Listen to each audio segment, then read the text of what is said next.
very good. Many people stop at this point and accept the content as is. But watch what happens next.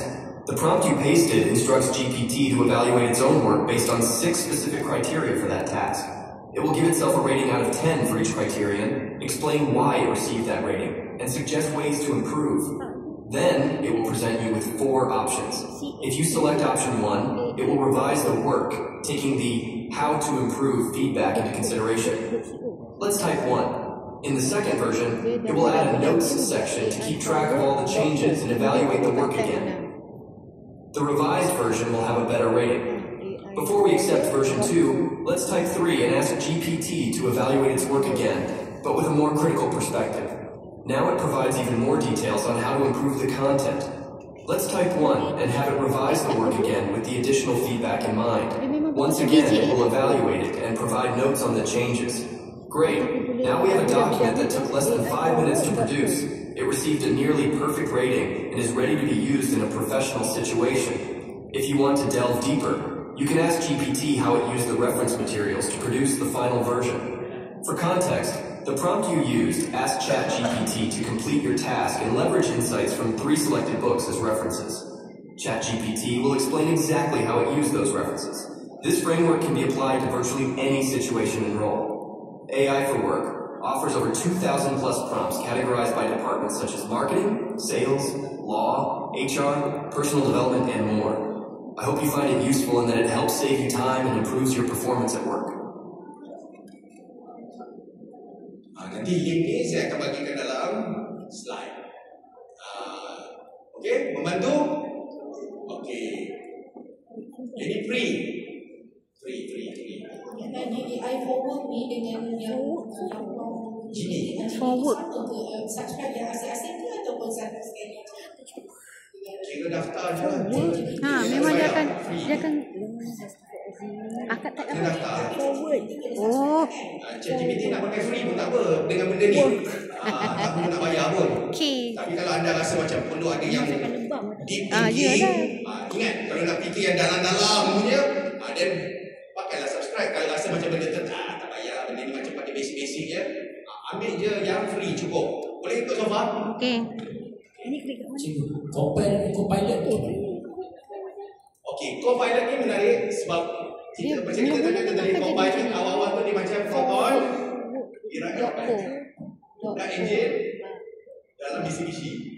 So dia, tapi dia bukan kata tak bagus. Bagus. Pada saya inilah benda pesanan saya kan.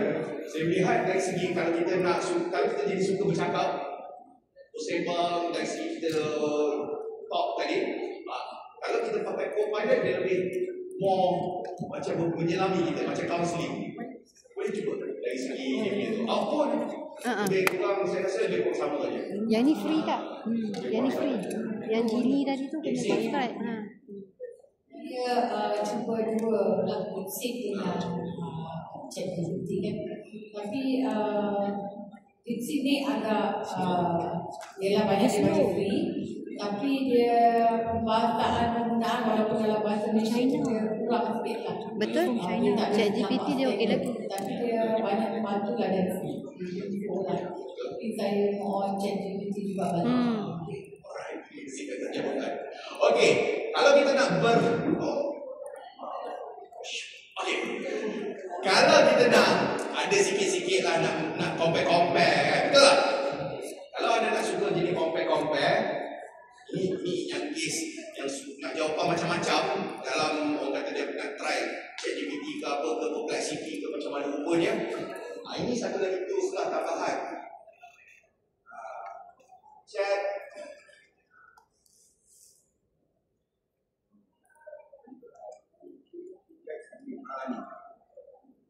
Chat Playground. Ini anda boleh, kalau anda jadi nak compare kan, nak Cloudy, Gemini dalam satu arahan yang sama, anda boleh pakai macam ni lah.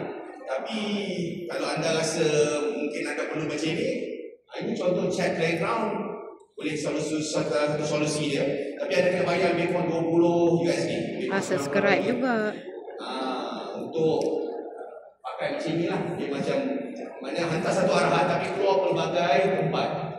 Dan anda boleh pilih-pilih lah nak pakai mana satu. Ni Gemini ke, nak cloudy ke, nak pakai alama ke, terpulang lah. Tapi saya kan dalam kes ni, kita go for simple. Dan anda boleh stick dengan satu dulu. Lepas itu dah rasa macam bosan dia nak try power lain, silakanlah. Ya, ini anda punya pilihan. Boleh ikut sobat? Alright. Okay. Now kita beralih. Now kita bagi satu assignment. Saya nak pengujian. Okay, simple saja. Okay, saya nak anda buat macam ni. Kali ni saya nak minta anda hasilkan konten. Buat satu konten. Lebih kurang produce output macam saya buat tadi.